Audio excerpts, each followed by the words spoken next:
लोकशाहीचा बुलंद आवाज, रिपब्लिकन वार्ता महाराष्ट्र.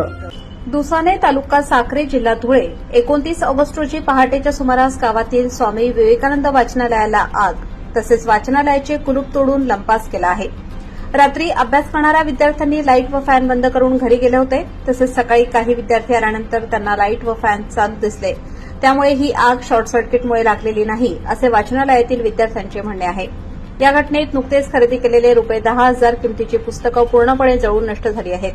त्याचबरोबर लाकडी डेस्क आणि फर्निचर देखील पूर्णपणे खाक झाली असून मोठे वित्तीय नुकसान वाचनालयाचे झाले आहे.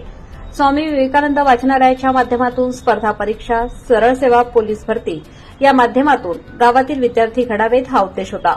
विद्यार्थ्यांनी झालेल्या घटनेचा निषेध करून वाचनालयाला लागलेली आग ही संशयास्पद असून स्थानिक नागरिकांचा आरोप आहे. स्थानिक प्रशासन आणि पोलीस यांनी पाहणी करून घटनेचा तपास करत आहेत.